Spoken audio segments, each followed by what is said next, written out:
বিরতিহীন সংবাদ দুপুরের আজকের আয়োজনে স্বাগত। সাথে আছি শাফাদিন ফরিদ। আমি আছি আতিফান জুমান। শুরুতেই জানিয়ে দেব শিরোনামগুলো।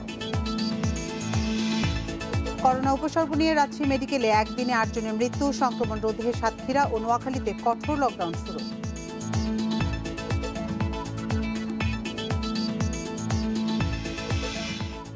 দেড় বছরেও দেশের ৩২ জেলায় করোনা পরীক্ষার ল্যাব হয়নি। অন্য জেলার উপর নির্ভরতায় রোগীদের ভোগান্তি।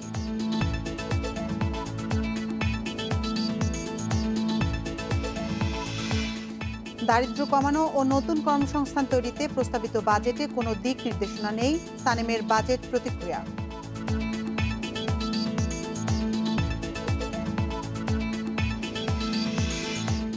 জোয়ারের পানির উচ্চতা বাড়ায় লবণাক্ত হয়ে পড়ছে উপকূলীয় অঞ্চল। দক্ষিণ পশ্চিমের ৩ জেলায় তীব্র মিঠা পানির সংকট।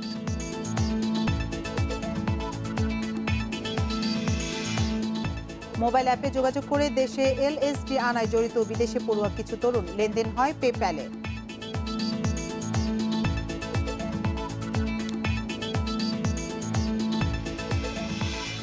শিরোনামগুলো শুনছিলেন এতক্ষণ, এবার চলে যাচ্ছে পুরো খবরে।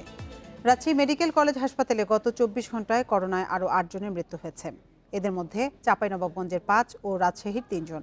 সংক্রমণ ও মৃত্যুর হার বেড়ে চলেও লকডাউনের মধ্যে বিভিন্ন স্থানে নির্দেশ অমান্য করে চলছে সব ধরনের যানবাহন। এদিকে সংক্রমণ নিয়ন্ত্রণে আজ থেকে সাতক্ষীরা জেলা ও নোয়াখালীর কিছু জায়গায় ১ সপ্তাহের লকডাউন শুরু হয়েছে।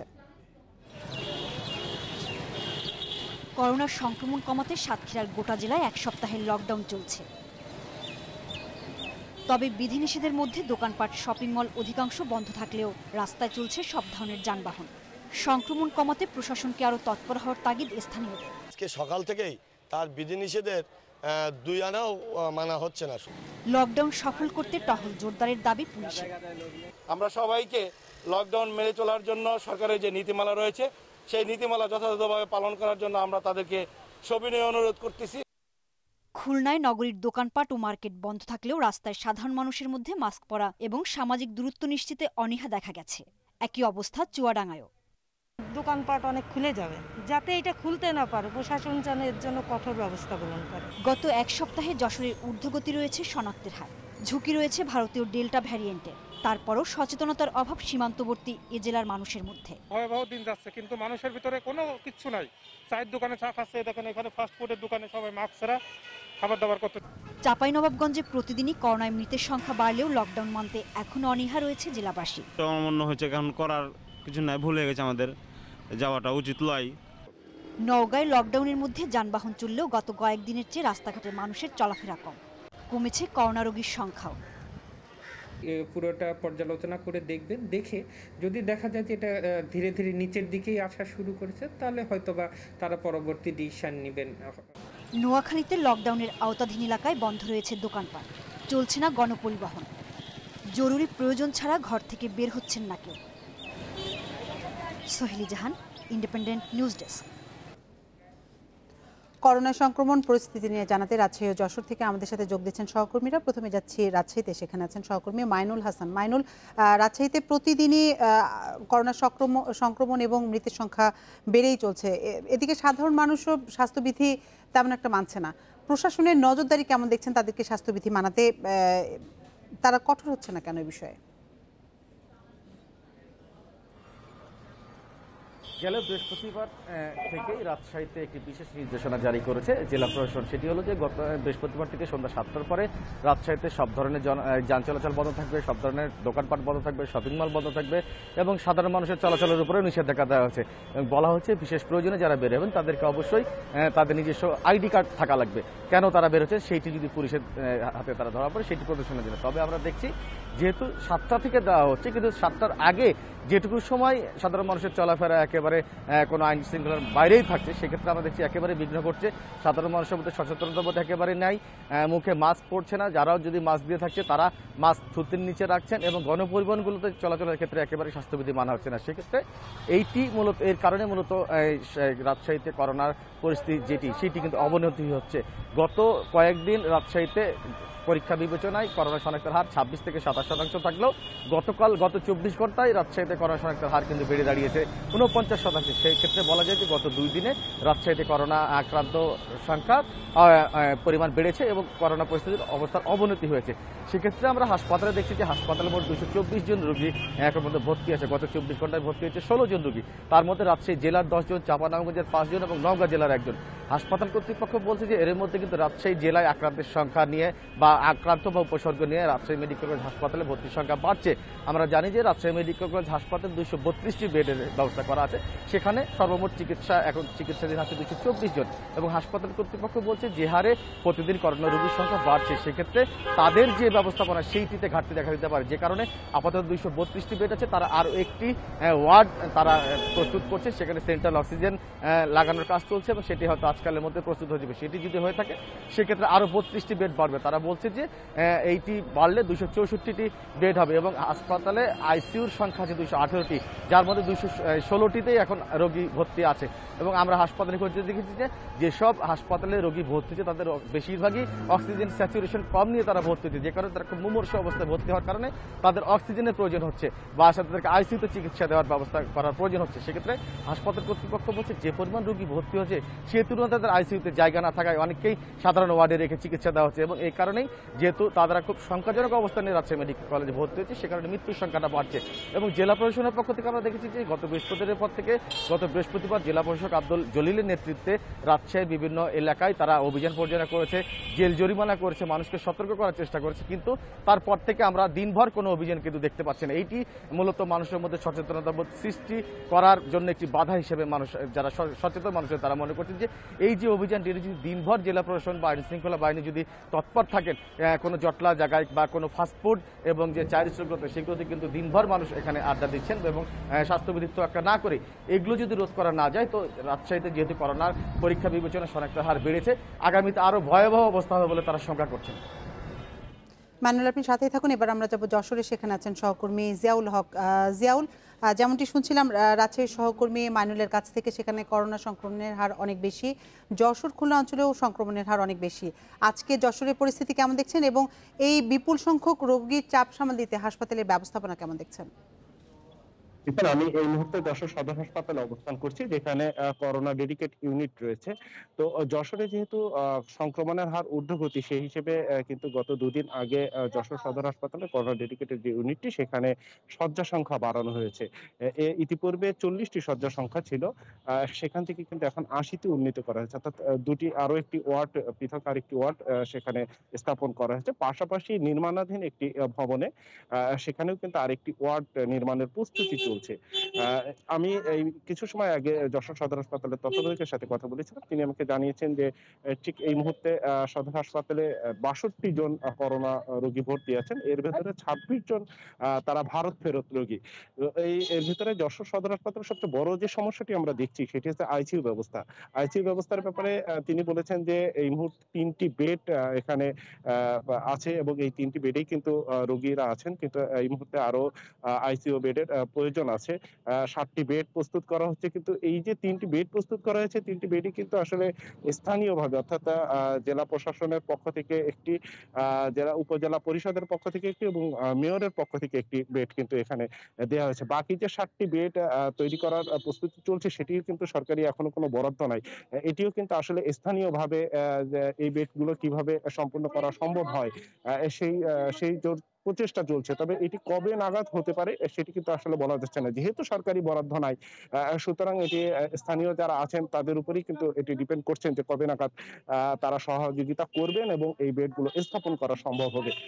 তবে যশোরের স্বাস্থ্য বিভাগ বলছে যে তারা খুব দ্রুতই এই বিষয়ে জেলা প্রশাসনের মাধ্যমে স্বাস্থ্য বিভাগ অধিদপ্তর এবং মন্ত্রণালয়ে তাদের যে লোকবল যে সংকট আছে, তারপরে বেডের যে সংকট আছে, এগুলো নিয়ে কথা বলেছেন এবং তারা তাদের চাহিদাপত্র দিয়েছেন।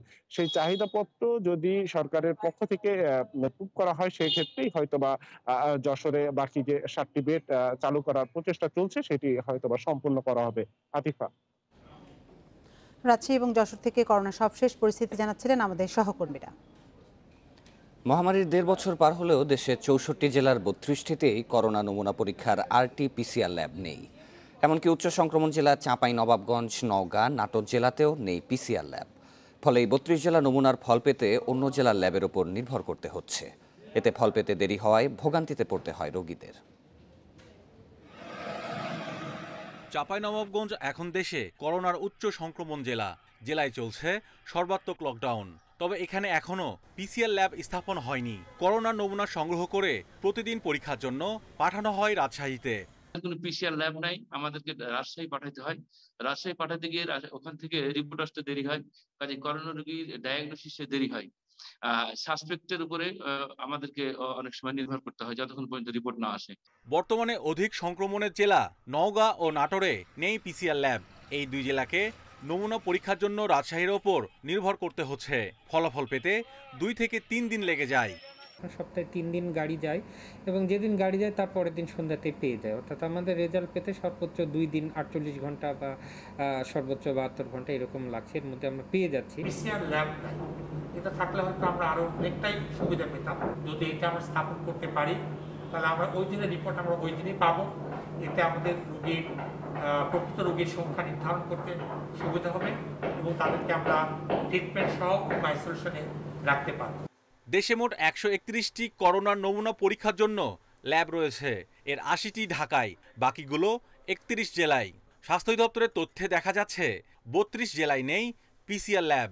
সব জায়গায় সব জেলায় পিসিআর ল্যাব দেওয়ার জন্য প্রসেসের মধ্যে আছে। কিছু আমাদের মেশিনপত্র এসে গেছে, হয়তো কোনোটা আসছে, বা আসলে তো স্ট্রাকচারালও চেঞ্জও দরকার, সেগুলো কাজ চলছে। সবই প্রক্রিয়াধীন এবং অ্যান্টিজেন টেস্ট হয়। ওই সব জায়গায় antigen test gene expert machine দেওয়া হয়। সারা দেশে 44টি জিন এক্সপার্ট মেশিন আছে, যা দিয়ে খুব অল্প নমুনা পরীক্ষা করা যায়। Mahmudul Hasan, independent News, Dhaka. দারিদ্র্য কমানো ও নতুন কর্মসংস্থান তৈরিতে প্রস্তাবিত বাজেটে কোনো দিক নির্দেশনা দেওয়া হয়নি। সকালে বাজেট বিষয়ক এক ভার্চুয়াল প্রতিক্রিয়ায় একথা জানায় south Asian network for economic modelling SANEM. সংস্থাটির নির্বাহী পরিচালক বলেন, করোনায় সবচেয়ে বেশি ক্ষতিগ্রস্ত হওয়া সত্ত্বেও ক্ষুদ্র ও মাঝারি উদ্যোক্তারা সরকারি সহযোগিতা পেয়েছে সবচেয়ে কম। এতে শ্রমবাজারে সংকটের পাশাপাশি নতুন করে দরিদ্র হয়ে পড়েছেন 2.5 কোটি মানুষ। কিন্তু কর্মসংস্থান সৃষ্টি ও দরিদ্র বিমোচনে কোনো সুস্পষ্ট পরিকল্পনা নেই বাজেটে। তিনি আরও বলেন, রাজস্ব লক্ষ্য ও ব্যক্তি খাতের বিনিয়োগ বাড়ার যে হারের কথা উল্লেখ করা হয়েছে সেটি বাস্তব সম্পন্ন নয়। সানেমের গবেষণা পরিচালক সাইমা হক বিদিশা বলেন, কর কাঠামো সংস্কার না হলে বৈষম্য দূর করা সম্ভব নয়। স্বাস্থ্য ও শিক্ষা খাতে বড় ধরনের পরিবর্তনের তাগিদ দেন তিনি।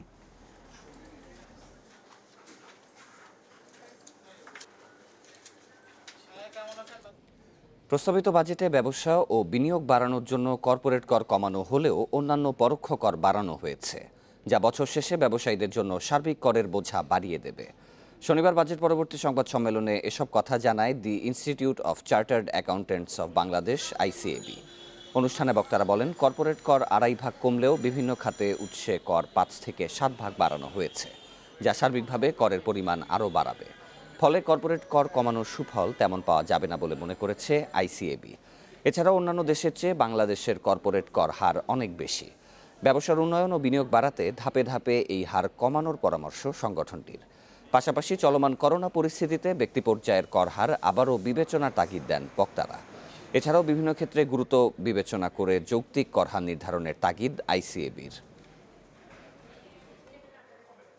Enhancing withholding tax from 5% to 7%. নতুন বাজেটে কর্পোরেট কর কমানোর প্রস্তাব করা হয়েছে, যা ইতিবাচক, কিন্তু সরবরাহ পর্যায়ে উৎস কর বাড়ানো হয়েছে। ফলে বিগত বছরের তুলনায় কর আরও বাড়বে। তাই ব্যবসায়ের সুবিধার জন্য এই কর হার বিবেচনা প্রয়োজন। নতুন বাজেটে কর হার কমানো ছাড়া শেয়ার বাজারের জন্য তেমন নতুন কিছু নেই বলে মনে করছেন বিশ্লেষকরা। কর হার কমলেও তালিকাভুক্ত ও অতালিকাভুক্ত কোম্পানির করের ব্যবধান অপরিবর্তিত, যা বাজারের স্বার্থে আরও বেশি হওয়া উচিত বলে মনে করেন তারা। তবে বিভিন্ন প্রস্তাবনায় শেয়ার বাজারে বিনিয়োগ আরও বাড়বে বলে আশাবাদী বাজার সংশ্লিষ্টরা। 2021-22 অর্থ বছরের প্রস্তাবিত বাজেটে শেয়ার বাজারে তালিকাভুক্ত ও অতালিকাভুক্ত কোম্পানির কর 2.5% কমানো হয়েছে। তালিকাভুক্ত মোবাইল ফোন কোম্পানি, মার্চেন্ট ব্যাংকগুলোর কর হার অপরিবর্তিত। কোনো পরিবর্তন নেই লভ্যাংশ আয়ের উপর উৎসে কর হারের। বাজেটে কর হার কমলেও তালিকাভুক্ত ও তালিকায় নেই এমন কোম্পানির মধ্যে করের ব্যবধান আগের মতোই 7.5% থাকছে। শেয়ার বাজারে নতুন ও ভালো প্রতিষ্ঠান আনতে এই ব্যবধান আরও বাড়ানো দরকার বলে মনে করছেন বিশ্লেষকরা।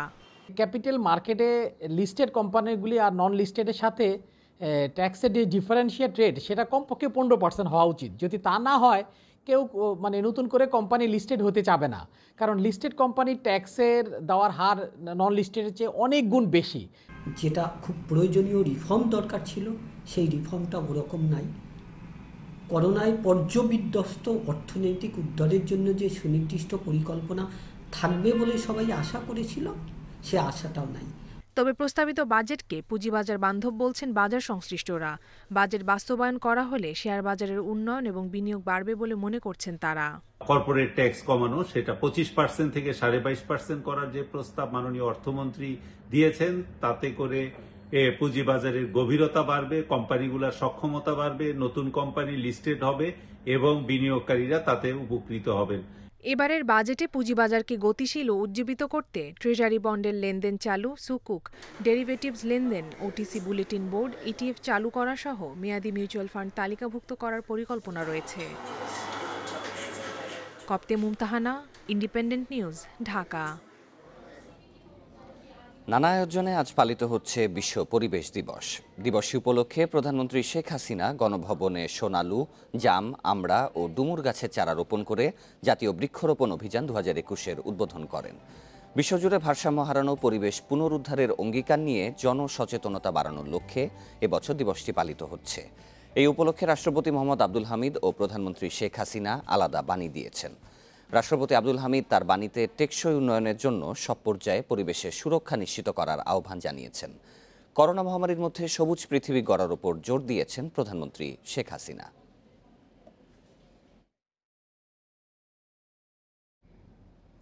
গত এক যুগে উপকূলীয় এলাকায় জোয়ারের পানির উচ্চতা বেড়েছে কয়েক ফুট। এতে লবণাক্ততা বাড়ছে দক্ষিণ পশ্চিমের 3 জেলায়। তীব্র হয়েছে মিঠা পানির সংকট। বিশ্ব পরিবেশ দিবসে গবেষকরা আরও বলছেন, দীর্ঘদিন লোনা পানিতে বসবাসে সবচেয়ে বেশি স্বাস্থ্য ঝুঁকিতে নারী।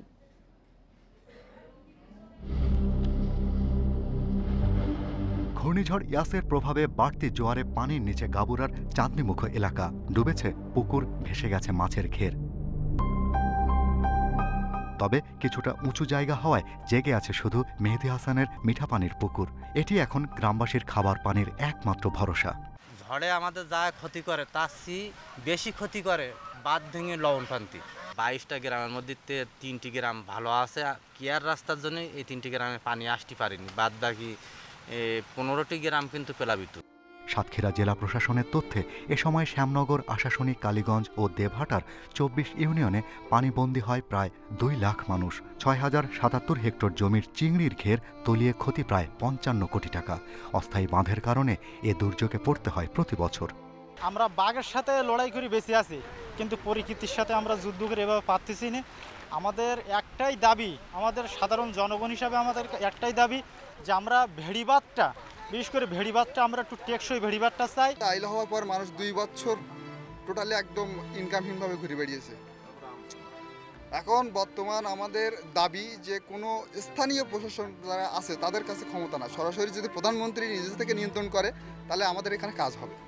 2009-এ আইলা ও 2020-এর আমপানের সময়ও এত উঁচু প্লাবন হয়নি সুন্দরবনে। তবে এবারের ইয়াসে ভেঙেছে পানি উন্নয়ন বোর্ডের 20 কিলোমিটার বাঁধের 21টি স্থান, আর 32 জায়গায় উপচে পানি ঢুকেছে লোকালয়ে। নোনা পানিতে সয়লাব, মিঠা পানির পুকুর। বাঁধের অক্ষত অংশেও লবণাক্ততার স্তর। নোনা লেগে ক্ষয় হচ্ছে নলকূপ। নোনা পানি ঢোকা বন্ধ করতে হবে এবং আমার পরামর্শ হচ্ছে উজান থেকে ট্রলারে করে রেশন করে খাবার পানি দিতে হবে, না হলে মানুষ এই নোনা পানি খেতে বাধ্য হচ্ছে এবং এতে তাদের blood pressure related, hypertension related, মহিলাদের ফার্টিলিটি রিলেটেড বহু প্রবলেম দেখা দিচ্ছে। একেবারে উপকূল ঘেঁষে বিশেষ করে সাতক্ষীরা, খুলনা, বাগেরহাট, বরগুনা এই 3টা জেলাতে এই সমস্যাটা অত্যন্ত প্রকট। বাস্তুতন্ত্র পুনরুদ্ধার এবারের পরিবেশ দিবসের প্রতিপাদ্য। এই সংকটেই সুন্দরবনে বাঘ ঢুকছে লোকালয়ে, সঙ্গে প্রাকৃতিক দুর্যোগে আতঙ্ক নিয়ে টিকে আছে জলবায়ু ঝুঁকিতে থাকা বিশ্বের সবচেয়ে নাজুক জনপদের বাসিন্দারা। এখনই উদ্যোগ না নিলে বিপন্ন হবে দেশের উপকূলীয় এলাকা। Shahriar Anirban, Independent News, Dhaka. খুলনা অঞ্চলের মাটি ও পানিতে 10 বছরে বেড়েছে লবণাক্ততা।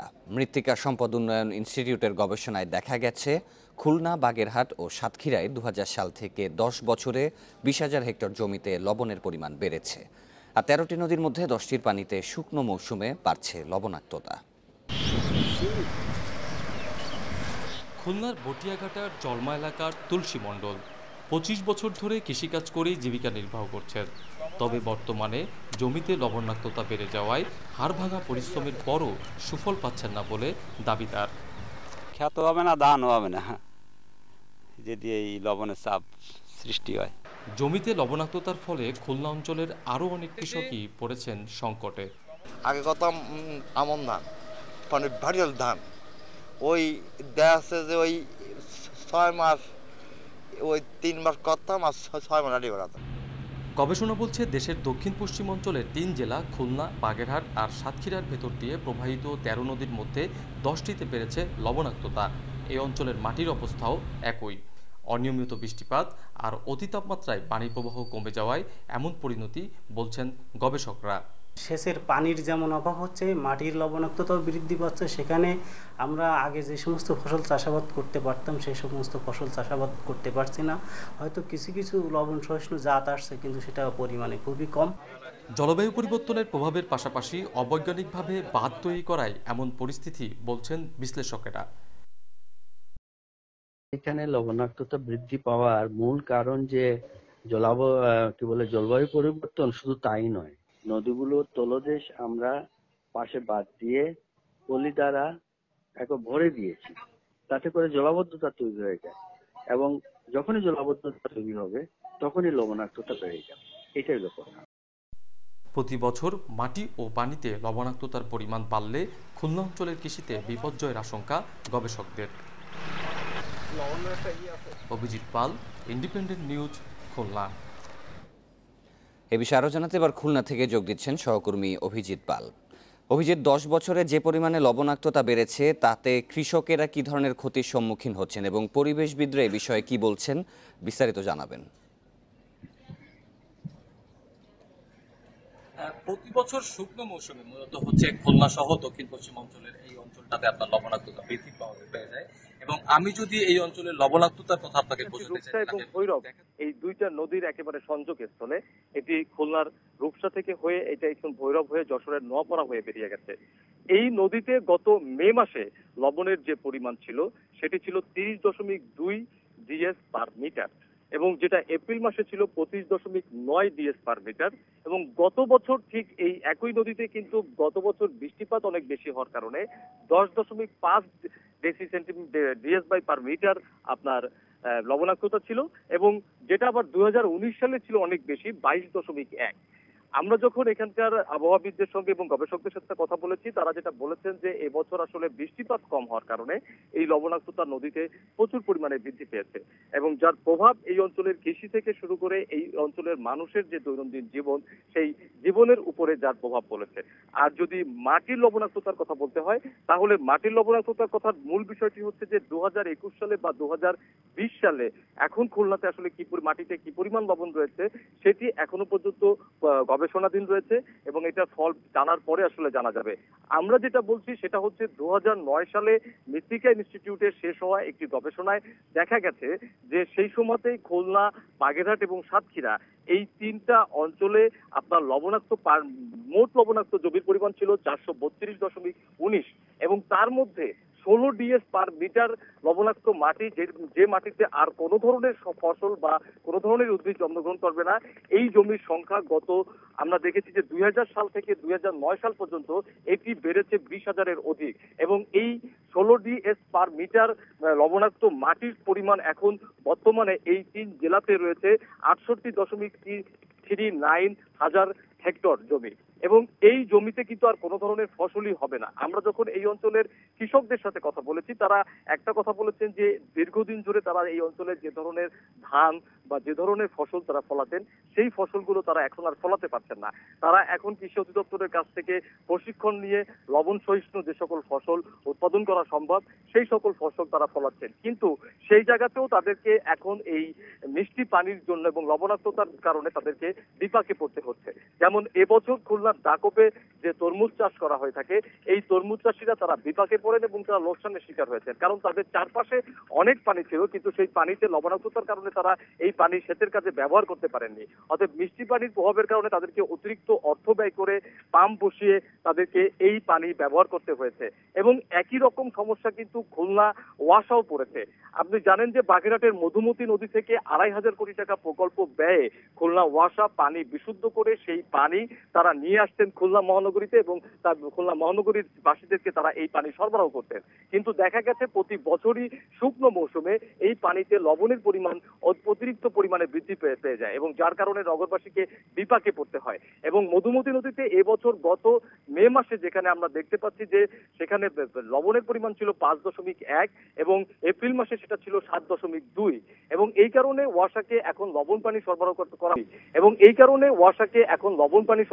করা হচ্ছে, কারণ এই যে প্রকল্পটি ওয়াসা বাস্তবায়ন করেছে সেই বাস্তবায়নে পানির ভিতরে যে ধরনের ভাইরাস থাকে সেইটি পরিশোধনের ব্যবস্থা ছিল, কিন্তু লবণ পরিশোধনের কোনো ব্যবস্থা তারা ওই সময় করতে পারেননি, যার কারণে তাদেরকে এই লবণাক্ত পানি এখন এই খুলনাবাসীকে দিতে হচ্ছে এবং যার প্রতিক্রিয়াও কিন্তু নগরবাসী দেখিয়েছেন এবং যা নিয়ে গণমাধ্যমে আমাদের ইন্ডিপেন্ডেন্ট টেলিভিশন সহ বিভিন্ন গণমাধ্যমে সংবাদও প্রকাশ করা হয়েছে যে এই লবণ পানি ব্যবহার কারণে মানুষের ত্বকের যেমন ক্ষতি হচ্ছে তেমনি তাদের যে যন্ত্রাদি বা মাথার যে জিনিসপত্র সেই বিষয়গুলোতেও কিন্তু তারা সমস্যায় পড়ছেন।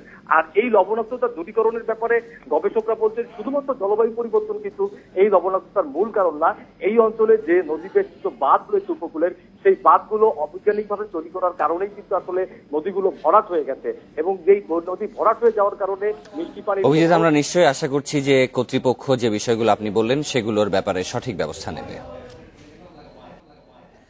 চট্টগ্রাম নগরীতে ওয়াসার পানিতে লবণাক্ততা বেড়ে যাওয়ায় তা পানের অনুপযোগী হয়ে পড়েছে। গত সপ্তাহে ঘূর্ণিঝড় ইয়াসের কারণে হালদা নদীতে মাত্রাতিরিক্ত লবণ পানি ঢুকে পড়ায় এমন সমস্যা হচ্ছে বলে দাবি ওয়াসার। লবণাক্ত পানি খেলে মানবদেহে মারাত্মক রোগব্যাধি হবার আশঙ্কা করছেন বিশেষজ্ঞরা।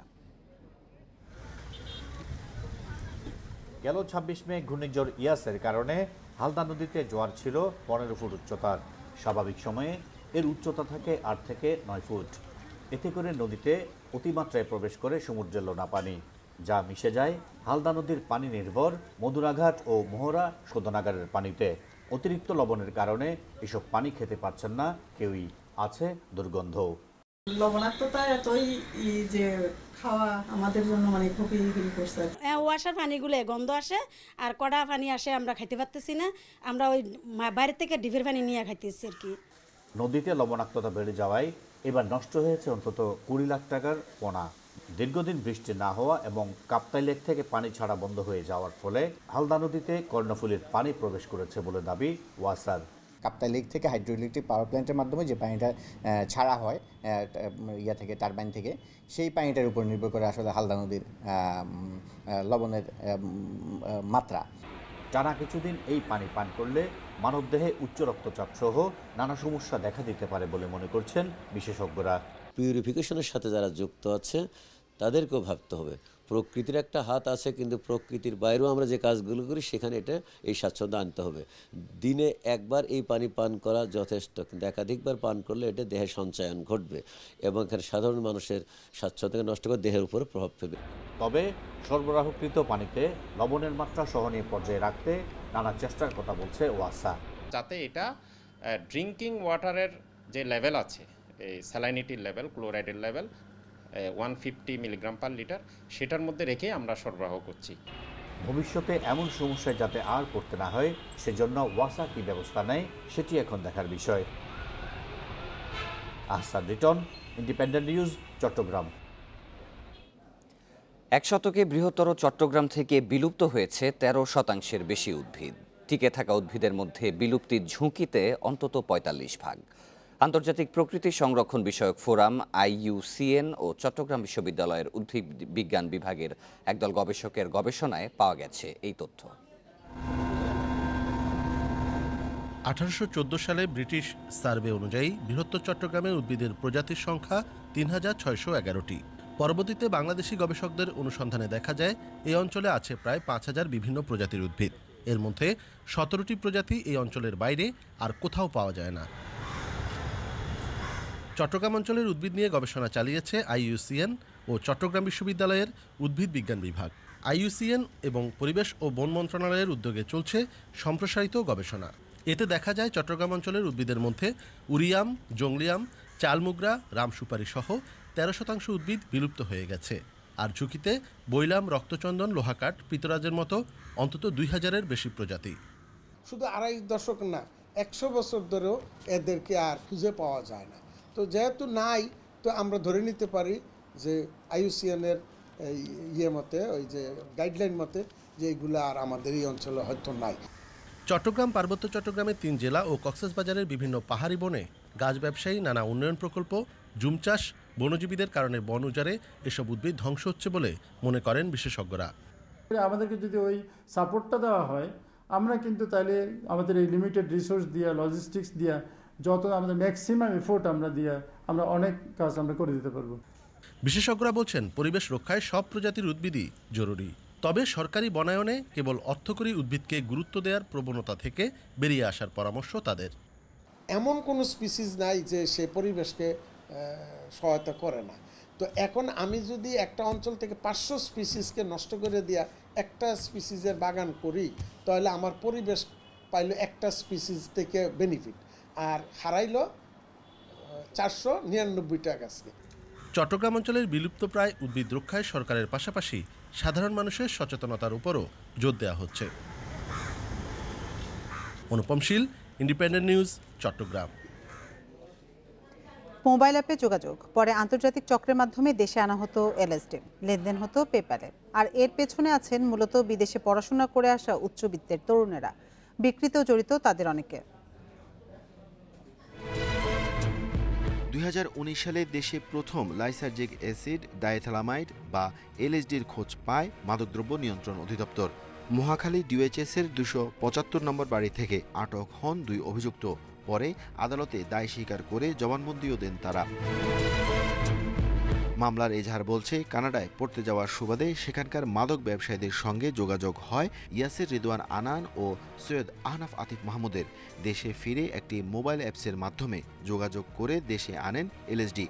কেমিক্যালটা নিয়ে এসেছে, আর সাথে নিয়ে এসেছে ব্লটিং পেপার, যে পেপারের মধ্যে ওই কেমিক্যালটা দেওয়া হয়। ঠিক একটা টাইপের এরকম একটা এখান থেকে আপনার ড্রাগের অর্ডার দিলে এখান থেকে আপনাকে প্রেরণ করে। এই কিকের মাধ্যমে তারা নিজেদের মধ্যে নেটওয়ার্কিং করে যোগাযোগ করছে। ভয়ানক এই মাদক রাজধানীর গুলশান, বনানীর মতো অভিজাত এলাকায় বিক্রি করত চক্রটি। তাদের টার্গেট ছিল ধনীর ছেলেমেয়েরা। একটা ইংলিশ মিডিয়াম স্কুলের তারা একসাথেই করতো, তো ওই বাসাটাই একসাথে, ও যেহেতু বাইরে বিদেশ থেকে আসছে সেজন্য ওই বাসায় সবাই মিলে একসাথে খেলা দেখছে। ওকে আগে ধরেছে, ওকে ধরার পরে ওর কথার উপরে ভিত্তি করে যে আরো আছে, এই কথাটার উপর ভিত্তি করে বাসাতে তারা খুঁজেছে এবং বাসা থেকেও তারা পেয়েছে। গত সপ্তাহেও আরেক দফা LSD জব্দ করে গোয়েন্দারা। তারা বলছেন, এক ধরনের মেকি স্মার্টনেসের কথা ভেবে এই মাদকে ঝুঁকছে উচ্চবিত্তের তরুণ তরুণীরা। অভিযানের পরও LSDর জন্য ফেসবুকের নানা পেজে ঘুরছেন আসক্তরা। নর্মাল কোনো টেস্টে আসলে এটা বোঝার কোনো সুযোগ নাই। এরা যাদের কাছ থেকে আনছে সে হচ্ছে নেদারল্যান্ড থেকে, নেদারল্যান্ডের টিম নামে এক ভদ্রলোক, তার কাছ থেকে তারা যোগাযোগ হয় এবং অনলাইনের মাধ্যমে তাদের কাছে এটা পরিচিতি তাদের কাছে হয়। মাদকদ্রব্য নিয়ন্ত্রণ অধিদপ্তর প্রধানের দাবি, বিদেশ থেকে মাদক আনা বন্ধে গঠন করা হবে সাইবার ইউনিট। যেটা মোবাইল টেকার, ইতিমধ্যে আমাদের মোবাইল টেকের বিষয়ে আলাপ হচ্ছে এবং সাইবার ইউনিটের জন্য আমরা চেষ্টা করব। আর আমরা একটা ডগ স্কোয়াড করার চেষ্টা করছি। জানেন, ডগ স্কোয়াডের বিরাট একটা ব্যাপার। উচ্চমূল্যের ভয়ানক এই মাদকের ব্যবহার কমাতে বিদেশে পড়াশোনা করে ফেরা শিক্ষার্থীদের দিকে অভিভাবকদের আরও মনোযোগী হওয়ার পরামর্শ দিচ্ছেন অধিদপ্তরের কর্মকর্তারা। Arafatur Rahman, independent News, Dhaka. আপনারা দেখছেন 1 ঘন্টা বিরতিহীন সংবাদ দুপুর। এরপর অন্যান্য খবরের সাথে আরও যা দেখবেন। নির্বিচারে বন উজাড়ে পাহাড় ধস, পানির উৎস হারিয়ে নষ্ট হচ্ছে জীব বৈচিত্র্য, হুমকির মুখে পাহাড়ি জনপদ।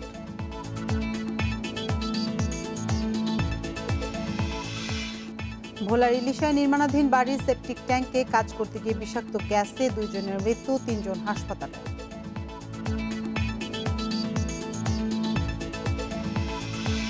উনিশশো সালে জাতীয় বেতন স্কেল অনুসারে 10টি গ্রেড এবং সর্বনিম্ন বেতন 25,000 টাকা নির্ধারণের দাবি জানিয়েছে সরকারি কর্মচারী কল্যাণ ফেডারেশন। দুপুরে ঢাকা রিপোর্টার্স ইউনিটিতে সংবাদ সম্মেলনে 6 দফা দাবি পেশ করে প্রতিটি গ্রেডের যৌক্তিক ব্যবধান নির্ধারণেরও দাবি জানিয়েছে ফেডারেশন। এ সময় নবম পে কমিশন বাস্তবায়ন না হওয়া পর্যন্ত 11 থেকে 20তম গ্রেডের কর্মচারীদের কমপক্ষে 20% বেতন বাড়ানোর দাবি জানানো হয়। এছাড়া সচিবালয় ও সচিবালয়ের বাইরের কর্মচারীদের বেতন ও পদবীর বৈষম্য নিরসন, পদোন্নতির যোগ্য পদ শূন্য না থাকলেও উচ্চতর পদের স্কেল প্রদান এবং আউটসোর্সিং প্রথা বাতিলের দাবি জানিয়েছে ফেডারেশন। এর আগে জাতীয় প্রেস ক্লাবের সামনে 7 দফা দাবি নিয়ে মানববন্ধন করে সরকারি কর্মচারী দাবি আদায় পরিষদ।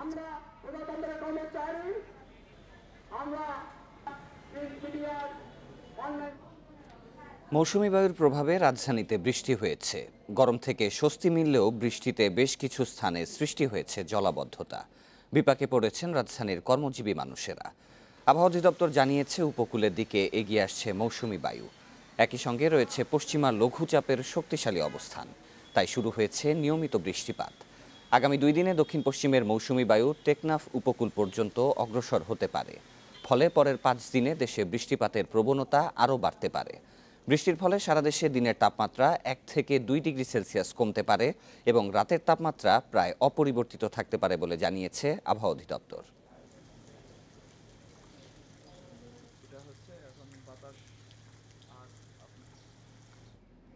অপরিকল্পিত উন্নয়ন আর নির্বিচারে বন উজাড়ের কারণে হুমকিতে পার্বত্য চট্টগ্রামের বনাঞ্চল। প্রতি বছর পাহাড় ধসে হারিয়ে যাচ্ছে জীববৈচিত্র্য, নষ্ট হচ্ছে পানির উৎস। এতে হুমকিতে পাহাড়ি জনপদ। এ অবস্থায় পরিবেশ সুরক্ষায় বনায়নের উপর জোর দিচ্ছেন পরিবেশবিদরা।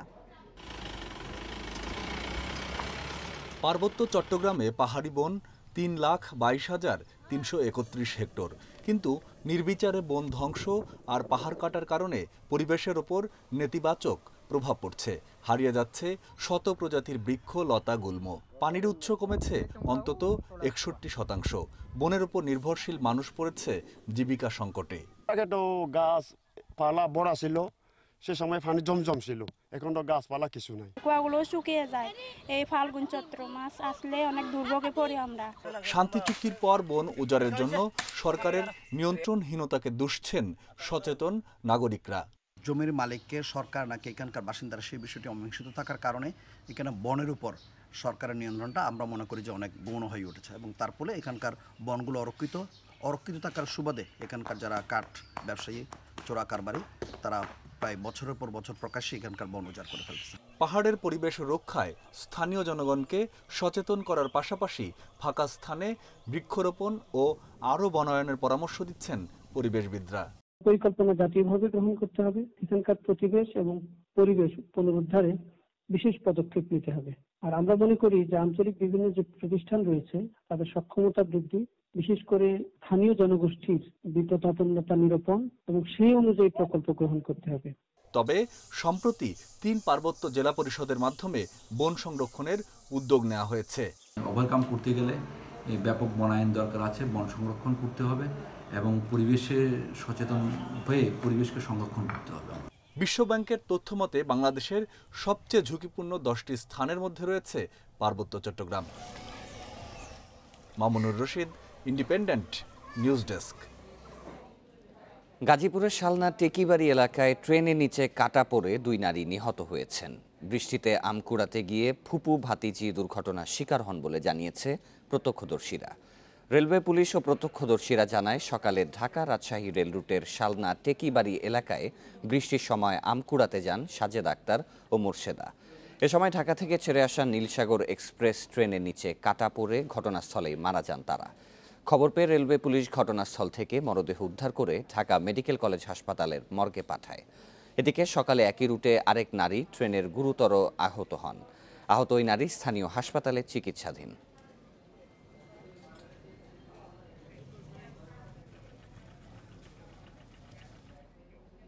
ভোলার পূর্ব ইলিশায় নির্মাণাধীন একটি বাড়ির সেপটিক ট্যাঙ্কে কাজ করতে গিয়ে বিষাক্ত গ্যাসের প্রভাবে বাড়ির মালিকসহ 2 জনের মৃত্যু হয়েছে। এ ঘটনায় গুরুতর অসুস্থ হয়ে হাসপাতালে চিকিৎসাধীন আরও 3 জন। ফায়ার সার্ভিস জানায়, মাসখানেক আগে তৈরি করা সেপটিক ট্যাঙ্কের সেন্টারিং খুলতে গিয়ে সকালে বাড়ির মালিকসহ 5 জন ট্যাঙ্কের ভিতরে নামে। এ সময় বিষাক্ত গ্যাসের প্রভাবে 4 জন গুরুতর অসুস্থ হয়ে পড়ে। তাদের উদ্ধার করতে গিয়ে আরও 1 জন অসুস্থ হয়। তাদের ভোলা সদর হাসপাতালে নেওয়া হলে চিকিৎসক 2 জনকে মৃত ঘোষণা করেন। বাকি 3 জন হাসপাতালে চিকিৎসাধীন আছে।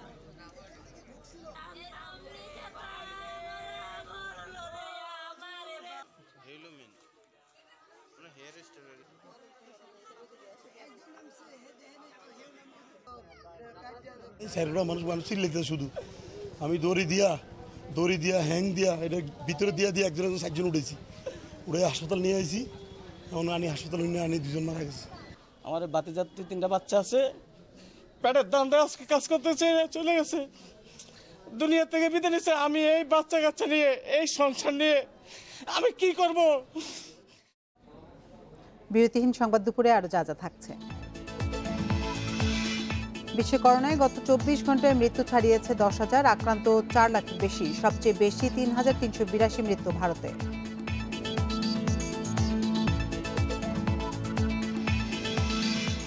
বিশ্বকাপ বাছাই পর্বে ইকুয়েডরকে 2-0 গোলে হারালো ব্রাজিল। ঘরের মাঠে নেইমার, রিচার্লিসনের নৈপুণ্য।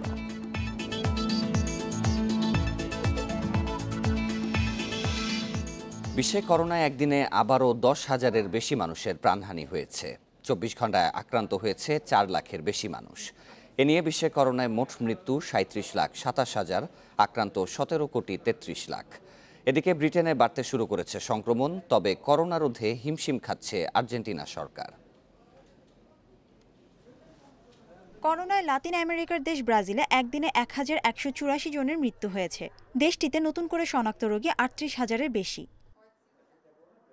এদিকে ব্রিটেনে 29 মের পর থেকে করোনায় আক্রান্তের হার 2/3 বেড়েছে। গেল এক সপ্তাহে দেশটিতে 1 লাখ ব্রিটিশ করোনায় আক্রান্ত হয়েছে। সংক্রমণ নিয়ন্ত্রণে যুক্তরাজ্যের কেন্দ্রীয় ওষুধ সংস্থা 12 থেকে 15 বছর বয়সী কিশোর কিশোরীদের ফাইজার বায়োএনটেকের টিকা দেওয়ার অনুমোদন দিয়েছে। করোনার দ্বিতীয় ঢেউয়ে সংক্রমণ বাড়তে থাকায় ব্রিটেনের কাছে জরুরি ভিত্তিতে টিকা চেয়েছেন নেপালের প্রধানমন্ত্রী কেপি শর্মা ওলি। দৈনিক শনাক্তের দিক দিয়ে বিশ্বে বর্তমানে 3য় সর্বোচ্চ দেশ আর্জেন্টিনাতে বেসামাল অবস্থা। লকডাউন ও অর্থনৈতিক ভারসাম্য বজায় রাখতে হিমশিম খাচ্ছে দেশটির সরকার। গণটিকা কর্মসূচি চলমান রাখতে ও উৎপাদন বাড়াতে দেশটিকে স্পুতনিক ভি ভ্যাকসিনের কাঁচামাল দিয়ে সহায়তা করবে রাশিয়া। মেলবোর্নে করোনা প্রাদুর্ভাব শুরুর পর এই প্রথম ডেল্টা ভ্যারিয়েন্ট পাওয়া গেছে বলে জানিয়েছে অস্ট্রেলিয়ার সরকার। এদিকে শুক্রবার মস্কোতে অনুষ্ঠিত হওয়া এক অর্থনৈতিক ফোরামে রুশ প্রেসিডেন্ট ভ্লাদিমির পুতিন জানান, দেশটিতে আসা পর্যটকদেরও টিকার আওতায় আনা হবে। বিশ্বব্যাপী স্পুতনিক ভি ভ্যাকসিনের গ্রহণযোগ্যতা বাড়াতে এই পদক্ষেপ নিয়েছে মস্কো। এদিকে দক্ষিণ এশিয়ার আফগানিস্তানে করোনা পরিস্থিতির অবনতি হয়েছে। টিকার তীব্র সংকটে থাকা দেশটিতে এপ্রিলে 3 কোটি টিকা সহায়তা পৌঁছানোর কথা থাকলেও আগস্টের আগে টিকা পাচ্ছে না বলে জানিয়েছে বিশ্ব স্বাস্থ্য সংস্থা। 16টি প্রদেশের মধ্যে রাজধানী কাবুলে পরিস্থিতি সবচেয়ে খারাপ। Mushrifa Nuzhat, independent news. 2 দিন পর ভারতে একদিনে করোনায় মৃতের সংখ্যা আবারও বেড়েছে। 24 ঘন্টায় দেশটিতে 3,382 জনের প্রাণহানি হয়েছে। নতুন করে আক্রান্ত 1,21,000 রোগী। সংক্রমণ কমায় নিষেধাজ্ঞা শিথিলের পাশাপাশি টিকা কার্যক্রমে গুরুত্ব দিচ্ছে মোদী সরকার। সংক্রমণ নিয়ন্ত্রণে রাশিয়ার স্পুতনিক টিকা তৈরির অনুমোদন দিয়েছে কেন্দ্রীয় ওষুধ নিয়ন্ত্রক সংস্থা। ভারতে দৈনিক করোনার সংক্রমণ কমলেও মৃত্যু আবারও বেড়েছে। এদিকে টানা 58 দিন পর শুক্রবার সর্বনিম্ন 1,21,000 মানুষের করোনা শনাক্ত হয়েছে। সংক্রমণ কমে আসায় সোমবার থেকে মহারাষ্ট্রে 5 ধাপে বিধিনিষেধ শিথিলের সিদ্ধান্ত নিয়েছে রাজ্য সরকার। সংক্রমণ কমেছে পশ্চিমবঙ্গেও। দিল্লিতে সংক্রমণের হার কমে আসলেও দেখা দিয়েছে নতুন সংকট। করোনা পরবর্তী নানা জটিলতা নিয়ে নতুন রোগী ভর্তির সংখ্যা বাড়ছে হাসপাতালগুলোতে। করোনা থেকে সেরে উঠলেও গুরুতর রোগীদের কয়েক সপ্তাহ পর্যন্ত অক্সিজেন দিতে হচ্ছে বলে জানিয়েছে হাসপাতালগুলো।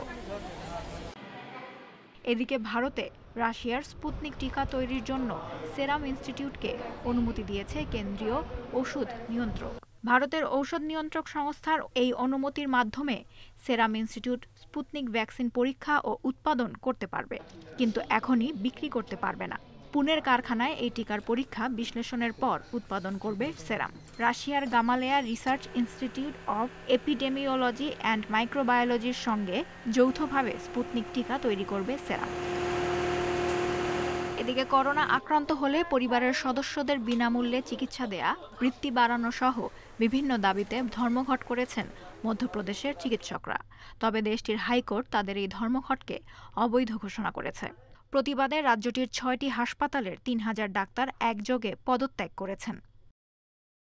Lutfa Fouzia, independent news. এদিকে করোনার ভারতীয় ধরন ডেল্টার বিরুদ্ধে ফাইজার বায়োএনটেকের টিকার কার্যকারিতা কম। আন্তর্জাতিক চিকিৎসা বিষয়ক জার্নাল দ্য ল্যান্ডসেটে প্রকাশিত এক গবেষণায় এই তথ্য উঠে এসেছে। ল্যান্ডসেটের প্রতিবেদনে বলা হয়, ফাইজারের টিকার 2 ডোজ করোনার মূল ধরনের বিরুদ্ধে যে মাত্রায় অ্যান্টিবডি তৈরি করতে পারে, ডেল্টার বিরুদ্ধে তা মাত্র 5 ভাগের 1 ভাগ পারে। গবেষকেরা দাবি করেছেন, প্রথম ও দ্বিতীয় ডোজের মধ্যে ব্যবধান বেশি হলে ডেল্টা ভ্যারিয়েন্টের বিরুদ্ধে অ্যান্টিবডির মাত্রা কমে যায়। মূল ভ্যারিয়েন্টের বিরুদ্ধে ফাইজারের একটি ডোজ নেয়ার পর ৭৯% মানুষের দেহে উল্লেখযোগ্য পরিমাণে নিউট্রিলাইজিং অ্যান্টিবডি প্রতিক্রিয়া তৈরি হয়েছে। কিন্তু ব্রিটিশ ভ্যারিয়েন্ট আলফার বিরুদ্ধে 50%, ভারতীয় ভ্যারিয়েন্ট ডেল্টার বিরুদ্ধে 32% নেমে এসেছে। করোনা নতুন ধরনের বিরুদ্ধে যাদের রোগ প্রতিরোধ ক্ষমতা কম, তাদের বুস্টার ডোজ নেয়ার পরামর্শ দিয়েছেন তারা। টিকা ডোজের ক্ষেত্রে সময়ের ব্যবধান কমানোরও পরামর্শ দেওয়া হয়েছে এতে। আফগানিস্তানের বিপক্ষে দারুণ পারফরমেন্সের পর এবার ভারত পরীক্ষা। 7 জুনে সেই লড়াই থেকেও পয়েন্ট পেতে চায় বাংলাদেশ। ইতিবাচক মানসিকতায় কঠিন চ্যালেঞ্জ জিততে চায় বাংলাদেশ। ভারতকে হারিয়ে সরাসরি এশিয়ান কাপে জায়গা করে নেওয়ার স্বপ্ন তপু জামালদের। শক্তিশালী ভারতের বিপক্ষে ভুলের সংখ্যা কমিয়ে আনার তাগিদ হেড কোচ জেমিটের। স্কিল, শারীরিক সামর্থ্য কিংবা র্যাঙ্কিং, প্রায় সব ক্ষেত্রে বড় ব্যবধান সত্ত্বেও লড়াইটা হলো সমানে সমান। বাংলাদেশের আকস্মিক প্রতিরোধে বিস্মিত আফগানিস্তান। সমালোচকদের কেউ কেউ হয়তো বলবেন সারপ্রাইজ, কিন্তু লাল সবুজের স্পন্দন অনুভব করা প্রতিটি হৃদয় জানে দেশাত্মবোধের শক্তি। যেই শক্তিতে শক্তিধর আফগানদের থামিয়ে জামাল তপুরা এখন চোখ রাখছে ভারত ম্যাচে। সেরাটা উজাড় করে দেবার প্রতিশ্রুতিটা পুরনো। সোমবারের ম্যাচে এবার নিজেদের ছাড়িয়ে যাবার শপথ তপু বর্মনের। ম্যাচ জিতে অর্জন করতে চায় সরাসরি এশিয়ান কাপে খেলা। আমরা যদি এশিয়া কাপের ডিরেক্ট খেলতে চাই, ইন্ডিয়া ম্যাচের পয়েন্টটা আমাদের অনেক অনেক ইম্পর্টেন্ট। তো এইটা আমাদের মাথায় সবার আছে এবং সবাই খুব মোটিভেটেড এবং সবাই কনফিডেন্স বিল্ড আপ হয়েছে আমাদের গত ম্যাচের থেকে। তো আশা করবো এই কনফিডেন্সটা আমাদের ইন্ডিয়া ম্যাচে অনেক গুরুত্বপূর্ণ ভূমিকা পালন করবে। সবাই খুব ভালো করবে, কারণ আত্মবিশ্বাস আছে সবার এখন। কাতার পর্বে দারুণ শুরু সত্ত্বেও আকাঙ্ক্ষা ধারাবাহিক উন্নতির জন্য। আফগানিস্তান ম্যাচে ভুগিয়েছে বল পজিশনে ঘাটতি আর মার্কিংয়ে ব্যর্থতা। ভারতের বিপক্ষে ভুলের সংখ্যা কমিয়ে আনার তাগিদ জেমিডের। সোহেলের চোটে আস্থা রাখছেন রিজার্ভ বেঞ্চের সামর্থ্যে। ছেলেরা চমৎকার মনোভাব দেখিয়েছে, লড়াকু মানসিকতায় ব্যবধান গড়েছে। ভারতের বিপক্ষে সেই আত্মবিশ্বাস কাজে লাগাতে হবে। সোহেলকে হারানো বড় ধাক্কা ও পরিকল্পনার গুরুত্বপূর্ণ অংশ। আমাদের ইতিবাচক মানসিকতাটা ধরে রাখতে হবে। মানসম্পন্ন ফিনিশারের ঘাটতিতে কাজ চালিয়ে নিচ্ছেন বাকিরা, কিন্তু বিকল্প পরিকল্পনা হয়তো সব সময় কাজে আসবে না। চোট সমস্যা সামলে এগিয়ে যাবার মিশনে জামালদের ভরসা, তারুণ্যের শক্তি আর লাল সবুজের অনুপ্রেরণা। Kamrul Hasnat, independent news. বিশ্বকাপ বাছাই পর্বে কাঙ্ক্ষিত জয় পেয়েছে ব্রাজিল। ঘরের মাঠে ইকুয়েডরকে 2-0 গোলে হারিয়েছে সেলেসাওরা। অন্যদিকে আসন্ন ইউরোর জন্য প্রস্তুত হচ্ছে ইউরোপের সেরা দলগুলো। প্রীতি ম্যাচে পর্তুগালের সঙ্গে 0-0 ড্র করেছে স্পেন, আর চেক রিপাবলিককে 4-0 গোলে হারিয়েছে ইটালি। পোর্তো আলেগ্রিতে শুরু থেকে ব্রাজিলের আধিপত্য। ম্যাচে 16টি শট নিয়েছে নেইমাররা, যার 7টি লক্ষ্যে। বিপরীতে ব্রাজিল গোলরক্ষক আলিসনের পরীক্ষা নিতে পারেনি ইকুয়েডর। 3টি শট নিয়ে একটিও লক্ষ্য বরাবর রাখতে পারেনি তারা। আক্রমণাত্মক ফুটবল খেললেও গোলের দেখা পাচ্ছিল না ব্রাজিল। বিরতি পর্যন্ত ম্যাচ ছিল গোল শূন্য। 65 মিনিটে নেইমারের পাস থেকে ব্রাজিলকে লিড এনে দেন রিচার্লিসন। যোগ করার সময় নেইমারের দুর্বল পেনাল্টি কিক সহজেই ফেরান ইকুয়েডর গোলরক্ষক ডমিঙ্গেস। কিন্তু ব্রাজিলিয়ান ফরওয়ার্ড শট নেওয়ার আগেই লাইন থেকে গোলরক্ষকের পা বেরিয়ে আসায় ফের শট নেওয়ার সুযোগ পান নেইমার। এবার আর কোনো ভুল করেননি তিনি, খুঁজে নেন জাল।